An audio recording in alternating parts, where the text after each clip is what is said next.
Okay, Mr. Okeagu, you are very welcome, and it's a honor having you in our midst today. Thank you very much. I'm also glad to be here. First of all, I would like you to introduce yourself, as in, who is Mr. Okeagu? Okay, my name is Fredrick Okeagu, also known as Fred Ozal. I'm a graduate of University of Nigeria, Nsukka, where I studied mechanical engineering several years ago, and currently a human resource professional, chartered with the Chartered Institute of Personnel Management, CIPM, and also I am a certified KPI professional with the KPI Institute of Australia, and also I am a professional counselor. On your job as HR, how has it been? First of all, rising through the ranks in paid employment. Then, secondly, what has been your most challenging assignment? And then, others are interested in following your career path. What will be your advice for them? And where do you see, is there a future for HR in this country? Yeah, what we see in the industry called human resources is a situation where everyone thinks he can do it, especially employers. You know, once an entrepreneur has a business idea, he sets up his business, and then what comes to his mind is, okay, I need an accountant, I need an IT person, but they never think of the need for a human resource professional to work with them. So they think that that job or that assignment is so easy and they can actually do it by themselves. Even at a point where the business has grown and is becoming very clear, vivid, that the person now needs a professional help, he still does the job of human resource. And then that is why we see a lot of unprofessional approach to recruitment, to compensation, to training, and all whatnots. So for me, I would advise that technology has made a lot of our services cheaper and easier. And in that case, if you are an entrepreneur, you have a business, a small business or growing business, you don't need to be afraid, because guess what? One of the reasons why they don't think about the need to get a professional is that they always think that the price is too high. Now, there are several companies that outsource, that help in handling the HR responsibilities of these SMEs in form of outsourced HR services. And so it is easier for them to get help from these companies at a cheaper cost, without belaboring themselves with the responsibility of handling HR in an unprofessional way. Do you think Nigeria has a human capacity problem? I attended a training with Center for Management Development, CMD, very close by at Magodo. And during one of the courses, they taught us about manpower planning. And they made us to know that countries beyond companies actually go into manpower planning. And I was very shocked, because they talked about Singapore, they talked about Malaysia, and some of these countries that have gone ahead to do manpower planning for the entire nation. Now, Nigeria, we asked a question in that class: where is Nigeria in this process? Because people that are teaching us or lecturing us are people that are very advanced in the profession. And we said, okay, we have HR associations and all that. What is being done to get Nigeria to have a manpower planning roadmap, and so that we can begin to also develop in that regard? And it shocked us to know that we don't have any. And when you look at the way things go in Nigeria, you see that gap there. A lot of states, there was a kind of, I would say, a case study that we started discussing. Look at the state called Ebonyi State. When you go on traffic, you see a lot of able-bodied youths from Ebonyi selling or hawking things on traffic. And now someone will now think, what is the governor doing in terms of manpower planning to be able to engage these people, to exit the streets and begin to engage in reasonable work? And because there's no plan, that particular societal issue goes on and on and on from generation to generation. That when you go on the street, while you are in traffic, if you ask the person, where are you from? 70% of the people you are going to ask will tell you they are from a Ebonyi State. And then a governor will get nominated, and then he's repairing roads and all that. That's fine. But they need to look at manpower planning. Look at Abia State, for instance, where we call the Japan of Nigeria, as it were, or the China of Nigeria, where a lot of youths are bringing in a lot of innovation and creativity, making shoes, clothing that could actually compete with what we have in Italy. And yet, there is no manpower plan by the government to ensure that we harness this, the skills, the innovations, and the creativity of these young people. The reason why it continues to be like that is because there's no process. So, because when we talk about manpower planning, it's about the country having a plan, developing a procedure to engaging the youths so that they move from one stage of competency to the other, to the point that they become professional in what they do and be able to serve the country in a bigger and better capacity. And when they are doing so, then our gross GDP will increase, because every country is measured by the productivity of its people. And so if we don't have a manpower plan, then our productivity will not rise, and we'll keep being a third world nation because we don't have this. So I would advise Nigeria to look into the need to have a manpower plan for the entire populace.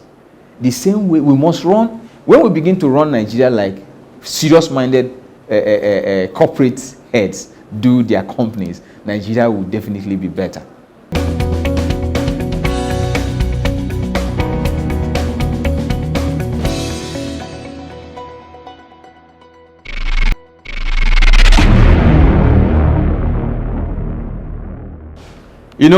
Everything has a procedure and a process to achieving it. Now, I must tell you that Nigerians are well read, and for the HR profession, we have very advanced HR professionals.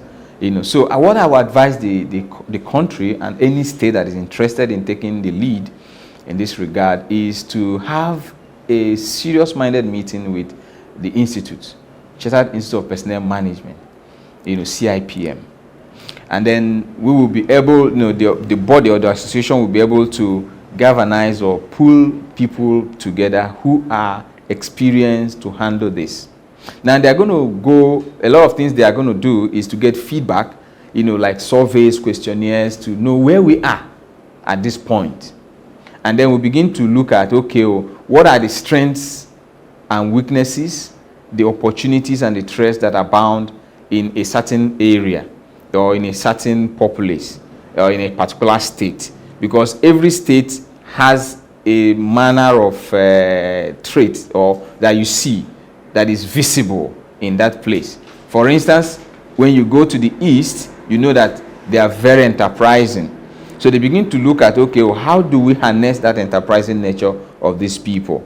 Now you go to the west, you know that these people are very, very, very innovative in terms of academics, and also they are culture oriented. And so you begin to harness those things.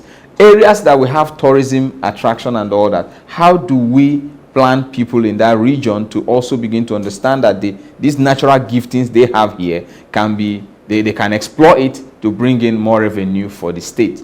And so all this analysis need to be done for the different regions, for the different states, and then we begin to look at, okay, do we have a budget to begin to train people when we have drawn a curriculum of how to take people from one stage of competency to the other. That's a competency program, will now dovetail into trainings and events that will help people to begin to appreciate, the skills that they need to get. Like what we, but again, I wouldn't say that Nigeria is not aware or conscious of this, because we have done it in bits, but we are only saying that this thing can be scaled up. For instance, what was done for the Niger Delta boys, where we told them to surrender their arms, and then government is going to do certain things in terms of training and all that. If you watch over the years, a lot of them have been exposed to certain trainings that people that never had skills are now equipped with life skills and business skills that they can now confidently be on their own, run businesses, or even gain employment. And that has impacted on the unrest in the Niger Delta. So now, we actually have a little prototype of what we are talking about. So it's just for Nigeria to scale it up, and then we are going to get the best out of it. So when we get professionals who are very experienced in human resource management, and then begin to look at the strengths and weaknesses that we could obtain from natural resources we have in different states, and then the intellectual giftings we have in different states, and then draw a program for training and development, we will be able to achieve this result. Where will Mr. Okeagu be in the next 5 to 10 years? Oh, beautiful. It's a very wonderful question that I like answering, because I see myself as someone who is very visionary, and I'm always restless, thinking out new things, and And so in the next 5 years, I already have a mapped out plan for myself. In human resource management, I don't wish to continue in paid employment beyond the next 1 year. Reason because I've seen a lot of opportunities, to scale up what we're doing. For instance, the first question, the first question you asked me, you said, what was my advice to entrepreneurs or SMEs, who go into business and then they are not thinking HR. And so now, and I said that one of the things that they should understand is that we can offer this service at a cheaper rate through outsourcing. And so I want to create an outsourcing outfit that could actually reach out to these SMEs at a very competitive cost that will not draw holes in their pocket, and help them, to still appreciate the fact that HR can be done professionally even for small businesses. That is one. Number two, I have passion for counseling, guidance and counseling. And currently I'm being trained as a counselor. But beyond the training, the academic training that I'm undergoing, I know that I have an inherent gifting in that area. And so we currently run what I call Smart Couples Clinic, which is a couple or family counseling unit that is supposed to help couples and families, solve their issues. So our vision, our mission is to guide couples to, resolve issues that they could have over time. Premarital counseling to prepare people who are going into marriage, and then those people who are already married and are having issues, we teach them what will help them to have marital stability and enjoy marital bliss. So we are really driving this seriously, because a lot of things are happening in that space. A lot of divorce, people are not happy in their marriages, and then even the economic situation in the country is making the pressure in homes to be higher.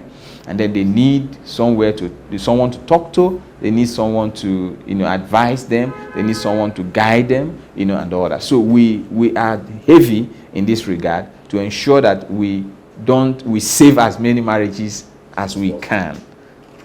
In the area of SMEs, especially those that are interested in HR as a business or as a profession, what would be your advice for them? The possible landmines that they should avoid, and the possible low-hanging fruits they should aim at, and the road to victory.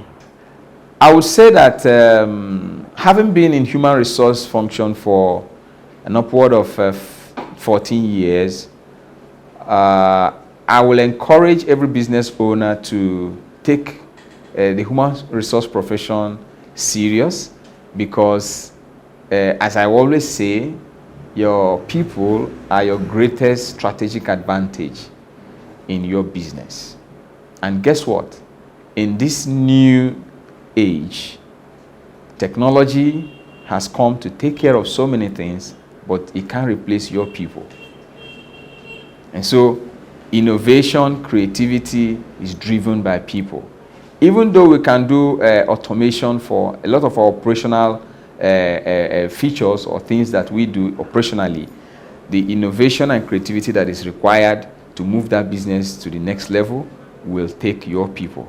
And so you must see your people or your workforce as your strategic advantage. Therefore, I encourage every SME owner to appreciate the fact that you can still get services of human resource at a cheaper cost if you look at the outsourcing firms out there that are offering these services. Number two, I encourage Nigeria to not only plan for sports and plan for other things that are and make expenses in government, but also look at how they can develop a manpower plan for the entire nation, state by state, and we'll be able to harness the great potentials we have in our people.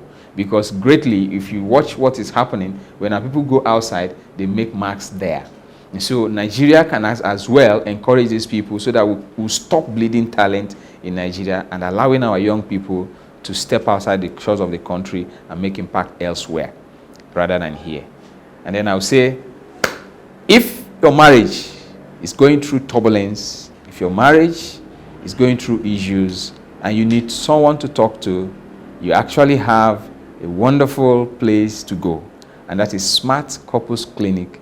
We're here for you, to listen to you, and a problem shared is a problem solved.